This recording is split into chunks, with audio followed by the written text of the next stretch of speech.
நாம் அவருடைய வார்த்தைக்கு உண்மையா இருக்கிறோமா? நாம் பரிசுத்த ஆவியின் பரிசோதனையில் நிற்கிறோமா? அது உண்மைதானா? அதுதான் முக்கியமான காரியமாகும். ஆனால் நாம் வேதாகமத்தின் பேரில் விட்டுக் கொடுத்து விடுகிறோம்.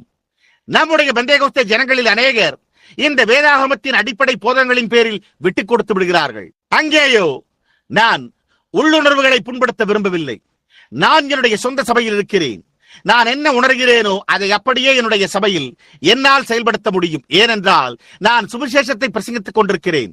ஆனால் லட்சக்கணக்கான பெந்தேகோஸ்தே பிரசங்கிமார்களுக்கு வேதாகமத்தில் பிதா குமாரன் பரிசுத்தாவியின் நாமத்தினாலான ஞானஸ்தானம் என்ற அப்படிப்பட்ட ஒரு காரியமே இல்லை என்பது தெரியும்.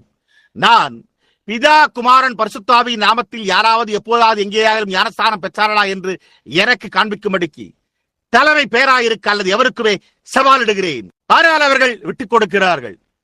ஏனென்றால் ஸ்தாபனங்கள் அவர்ணமாக செய்திருக்கின்றன.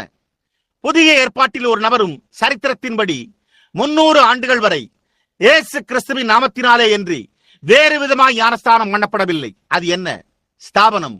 அதுதான் அதை செய்தது, விட்டுக் கொடுத்தல். இன்றைக்கு அவர்கள் வீதிகளில் ஊழியம் செய்கிற எல்லா பணியாளர்களையும் எடுத்து விட்டார்கள். அவர்கள் சபையிலிருந்து கஞ்சிராவை எடுத்து விட்டார்கள். அவர்கள் சபையிலிருந்து எல்லா மகிமையையும் எடுத்துவிட்டு வேதாகம கருத்தரங்கு பிரசங்கத்தையும் வயதான கொண்டை சேவலின் பிரசங்கத்தையும் சமுதாயத்தில் உள்ள மினுக்கான காரியங்கள் அனைத்தையும், தங்களுடைய ஸ்திரீகள் குட்டைக்கால் சட்டைகளை அணிவதையும், அவர்கள் உடலோடு ஒட்டியிருக்கும் ஆடைகளையும், ஆண்கள் புகைப்பிடித்தலையும் சூதாடுவதையும் அசுத்தமான விகட பேச்சுக்கள் பேசுவதையும் பெற்றுக் கொண்டனர். அது தேவனுடைய பார்வையில் ஒரு வெட்கக்கேடாய் உள்ளது. அது கரடுமுரடானது என்பதை நான் அறிவேன். ஆனால் இது யாரோ ஏதோ ஒன்றை கூற வேண்டிய நேரமாக இருக்கிறது. விட்டுக் கொடுத்தல், உள்ளே அனுமதித்தல், உலகத்தை போன்று நடித்தல். தேவனை தவிர ஒருவருமே இல்லாமல் நான் தரித்து நிற்க வேண்டியதாக இருந்தாலும் நான் கவலைப்படுகிறதில்லை. நான் தேவனுடைய வேதாகமத்தின் சத்தியத்தையே பிரசங்கித்து அதற்காகவே நிற்பேன்.